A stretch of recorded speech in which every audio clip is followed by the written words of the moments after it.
мына хадис негізі көп адам білсе. Жаңа сахаба сұрайды ғой енді, я Расулалла, адамдардың жақсысын білдік дейді да, амалдардың жақсысы не дейді ғой енді, Құдайға қандай амал ұнайды десе, мұсылман бауырыңның жүрегіне сыйлаған қуаныш дейді. Бұл Алланың алдындағы ең ұлы жақсылық дейді. Енді сіз жақсылық істеу арқылы адамдардың ішіне қуаныш сыйлайсың ба әлде? Қайғы сыйлайсың ба? Жаңа Рамазанда тамақ таратып жүрген братан, түнде ешкім білмейді. Азанда көрген кезде ананы қуана ма адам әлде қарғай ма?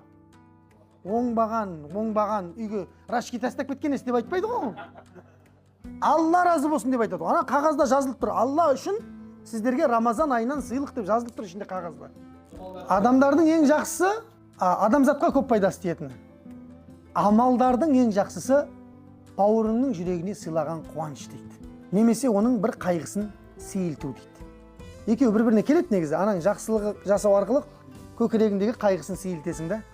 Көрдіңіздер ме? Қандай күш нәрсені айтқан пайғамбарымыз саллаллаху алейхи уассалам. Иә. Қиналып жатқан адам шаруасы. Енді бұл қажекелер мынадай нәрсе ғой, біз ойлаймыз да. Біз жарықтық негізі есептесіп қалған халықпыз ғой.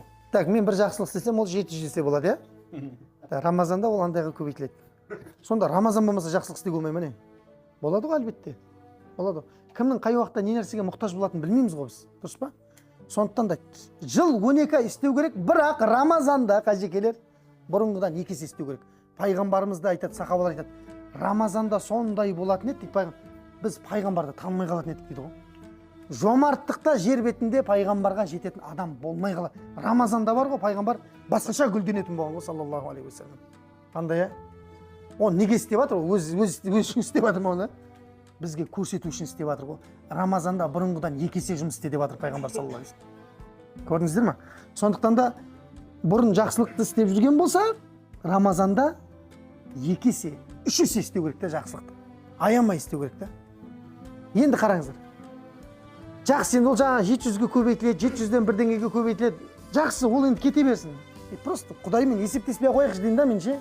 Сен есептессең Құдаймен, есептескен нәрсеңді ғана береді та Алла. Енді разы қылайын деп берсең бар ғой, ол разы болса бүкіл алдыңа келіп қояды дүниенің бәрі. Дүние керек болатын болса егер. Бірақ Абдурахман ибн Ауф өлетін кезінде жылайды қажекелер. Ең көп садақа берген кісі ғой, білесіздер, иә? Керуеннің басы Мәдинаға кіріп жатқан кезде соңы әлі кіріп болмайтын еді дейді мысалға да. Мәдинада Абдурахманның керуені кіріп жатқан кезде үйлер жайлап қимылдап тұратын дейді. Керуеннің көптігінен да. Сол керуеннің барлығын үстіндегі жүгімен қосып Алла жолында не деген? Садақа қылдым деген. Жәннатқа тұрып кіру үшін деген ғой. Өйткені пайғамбарымыз мен Абдурахманның